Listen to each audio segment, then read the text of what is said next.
ஒரு மிகப்பெரிய கேள்விக்கான பதில் இப்ப கிடைச்சிருக்குது.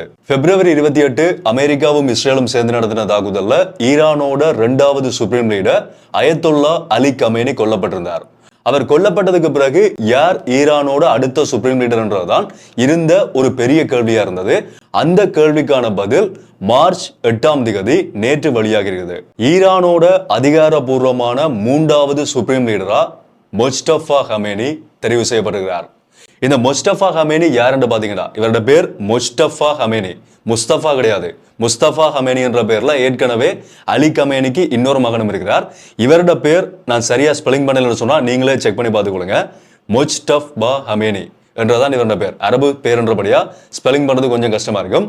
இவர் யாருன்னு பாத்தீங்கன்னா அலி கமேனியினுடைய 2வது மகன். அலி கமேனிக்கு மொத்தம் 6 பிள்ளைகள் இருக்கிறார்கள். அதுல 2வது மகன் தான் இந்த முஸ்தபா ஹமேனி.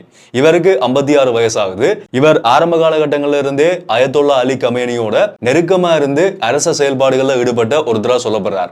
இவர் ஈரானோட ஆர்மி போர்சஸ்ல பணியாற்றி இருக்கிறார். அதுக்கு பிறகுதான் அரசியலுக்குள்ள வந்து அரசியலையும் சில பதவிகள்ல இருந்ததுக்கு பிறகுதான் இப்ப சுப்ரீம் லீடர் என்ற நிலைமைக்கு இவர் உயர்த்தப்பட்டிருக்கிறார், அதாவது தெரிவு செய்யப்பட்டிருக்கிறார். இதே நேரத்தில் அமெரிக்கா இஸ்ரேல் பக்கம் சொல்லப்படுற விஷயம் என்னன்னு பாத்தீங்கன்னா, ஏற்கனவே அமெரிக்காவும் சரி இஸ்ரேலும் சரி டொனால்ட் ட்ரம்ப் ஏற்கனவே சொல்லியிருந்தார், ஈரானுக்குள்ள அடுத்த சுப்ரீம் லீடர் தெரிவு செய்யப்படுவாரா இருந்தா அவர் மேலையும் தாக்குதலை நடத்துவோம், அங்க தெரிவு செய்யப்படுறதுக்கு யாருமே இல்லைன்ற மாதிரியும். ஏற்கனவே நடந்த தாக்குதலையே நாங்க பெரும்பாலான தலைவர்களை கொண்டிருக்கிறோம், சோ அடுத்த சுப்ரீம் லீடரா தெரிவு செய்யப்படக்கூடியவர் அங்க யாருமே இல்லைன்ற மாதிரி சொல்லியிருந்தார்.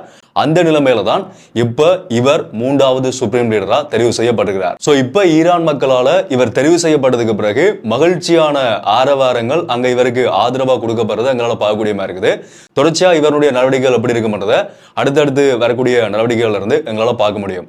சோ அந்த விஷயங்கள் எல்லாம் அடுத்தடுத்த அப்டேட்ஸ் உங்களுக்கு அப்டேட் பண்றேன். என்னோட அப்டேட்ஸ் தொடர்ச்சியா பார்க்கறதுக்கு ஃபாலோ பண்ணிக்கொள்ளுங்க.